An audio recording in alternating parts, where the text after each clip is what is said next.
Hello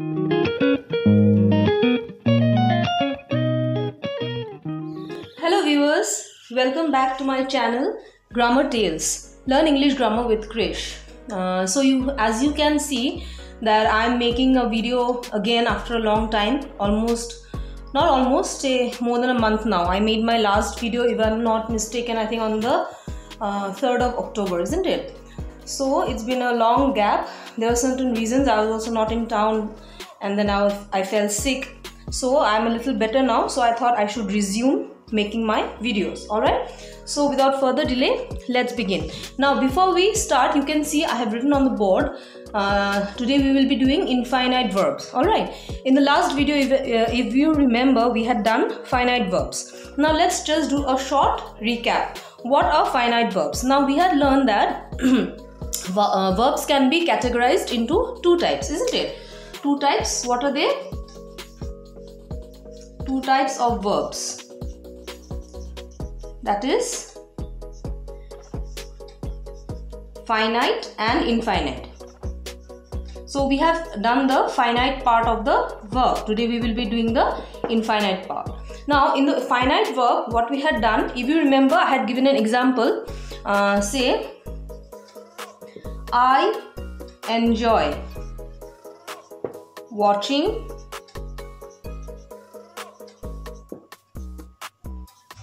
movies, right? So in the next sentence, if I change this enjoy and I write enjoyed, the remaining part of the sentence will be the same. I enjoyed watching movies. Then if I write I will enjoy watching movies. So here you can see that this verb enjoy is changing its form, isn't it? But watching will remain the same. So in very simple words, if I want to say what are finite verbs? Verbs which change their form according to the tense. You can see this is the present tense, this is the past tense, and this is the future tense. So the verb is changing form from the present to the past to the future. When verbs change form according to tense, these are called finite verbs. On the contrary, you can see this verb watching, it is not changing form according to tense. So these are what? These are infinite verbs. Fine.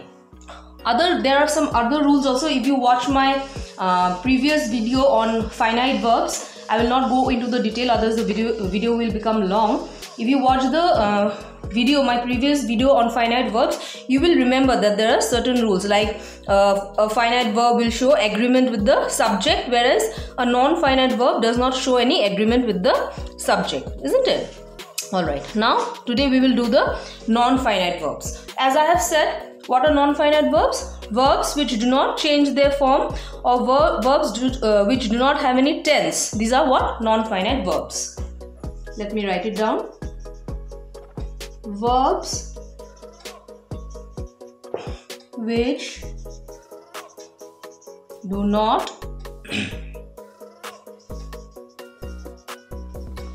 change their form,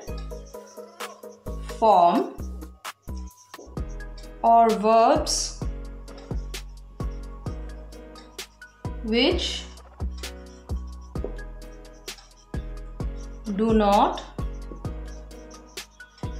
have any tense. These are what? These are non-finite verbs. If you remember the example, I enjoy watching movies, I enjoyed watching movies, I will enjoy watching movies. In all the three sentences, only enjoy has changed its form. Enjoy, enjoyed, and will enjoy. But watching, when I said watching movies, in all the three sentences, watching has remained watching, isn't it? It hasn't changed its form with the change in the tense. So such verbs which do not change their form, or verbs which do not have any tense, they are called non-finite verbs. Fine?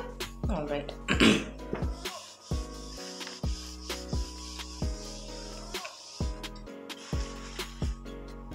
So now one more rule, remember, okay, for non-finite verbs, remember that the non-finite verb is never the, if I won't write it, I'll write non-finite verb, alright, it's better to understand.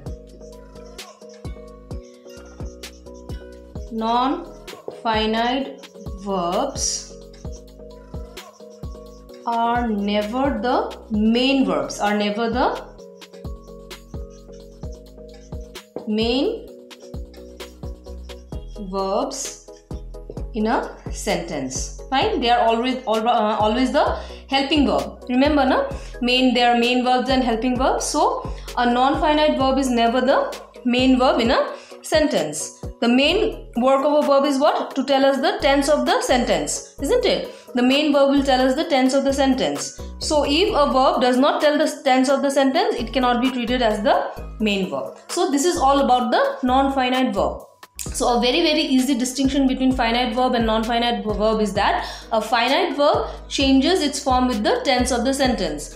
In present tense, it will be as I have said in the early example, enjoy. Then in the past tense, enjoy will become what? It will become enjoyed. And in the future tense, it will become will enjoy. But you have seen that watching, the verb watching, it has not changed its tense with the tense of the sentence. So such verbs are what? Non-finite verbs. Verbs which do not change their tense, or the verbs which are not the main verbs of the sentence, they are the non-finite verbs, isn't it? Alright. Now see, non-finite verbs are of three main types. Fine. They are of three main types. What are they? Three main types of non-finite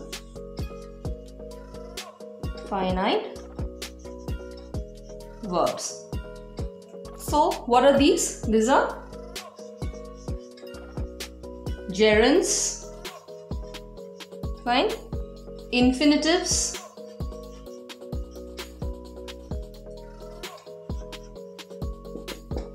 they're gerunds, infinitives and participles. So these are the types of non-finite verbs. Understood? Okay. See, in very simple language, if I am to define gerunds, infinitives and participles, what will it be? See, what are gerunds? When a verb ends with ing. Alright. A verb ending with ing. These are what? These are gerunds. These are easy rules to remember. How can you distinguish which is a gerund, which is an infinitive, which is a participle? So a verb, when it ends with ing, it is a gerund. Fine. Now when we add to, say, when we add to a verb, then that is what? It is infinitives. To love, to play, to sing.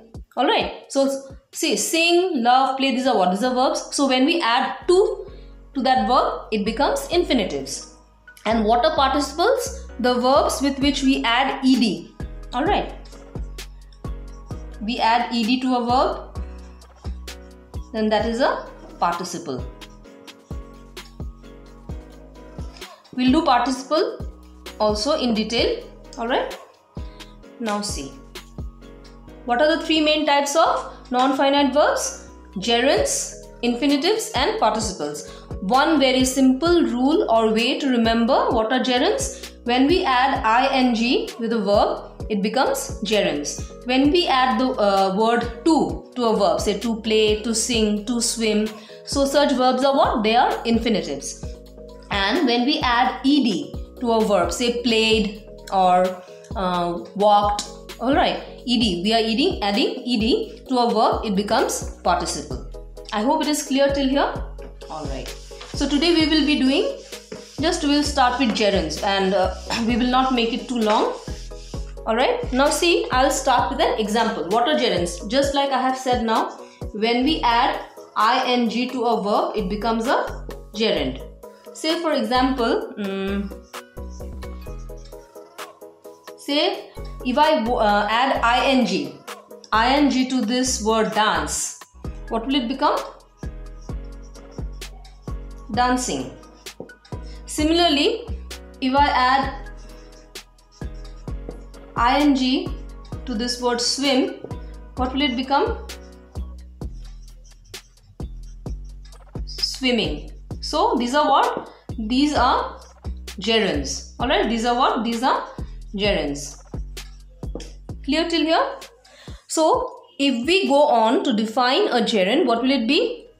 A gerund is a form of verb which ends in ing that is used as a noun, isn't it? It is used as a noun. I'll explain why. It is used as a noun, but it looks like a verb. Alright, it is used as a noun, it acts like a noun, but it looks like a verb. Because see, this word ing, swimming, it is coming from a verb, isn't it? The moment you add ing, it is a gerund, but then it is looking like a verb, but then it is acting like a noun. Alright, now let's see why so.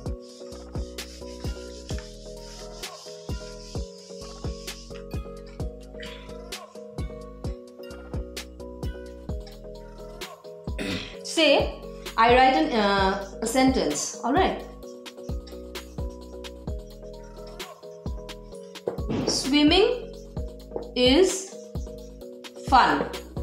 Now see, you can ask the question, what is fun, isn't it? Now we know the definition of noun, isn't it? Noun is what? It is the name of a place, person, thing, animal. So we can ask, what is fun? It is something, isn't it? What is fun? Something is fun. What is fun? Swimming is fun. So it is acting like a, though it is coming from a verb. The word swimming is coming from a verb. When we are adding the word ing to it, from the verb it is becoming gerund and it is acting like a noun. So when we say swimming is fun, we can ask the question, what is fun? Then we get the answer, swimming is fun. So it is acting like a noun, isn't it? Now see, a gerund can either be the subject or object of a sentence. Alright, so here it is, see, this is acting like a subject, isn't it? A gerund can be either the subject or an object. Gerunds can be either the subject or object of a sentence. Fine. Another example you see.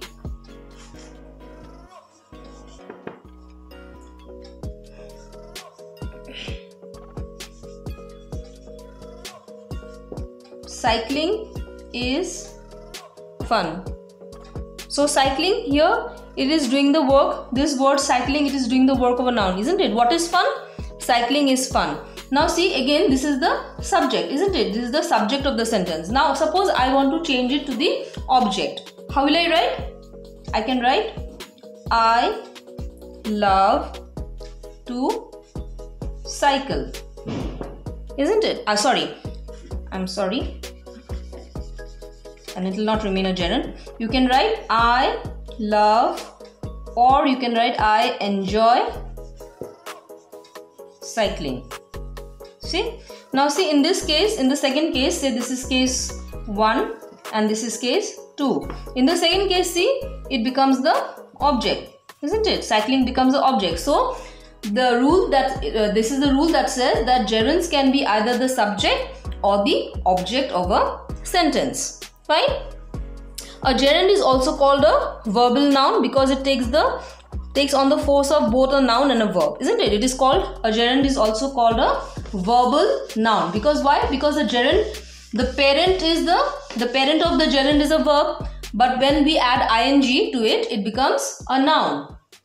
It is a gerund, but it acts like a noun. Alright, so a gerund is also called a verbal noun.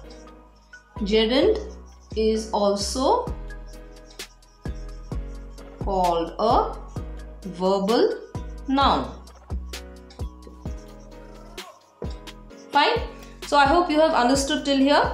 So these are gerunds. When we add ing to a verb, it becomes a gerund. It is a verb. It comes from a verb, but it acts like a noun. Hence, it is called a verbal noun. The parent word is a verb. We add ing, it becomes a gerund, and it starts behaving like a noun. So that will be all for today, and in the next class we will do infinitives. Fine. And as usual, I would like to request all of you, those who are new to my channel, please subscribe, like and share, and press the bell icon so that every time I upload a new video, you get a notification about it. Alright. And those who are already my viewers, please do not forget to like and share the video. Thank you.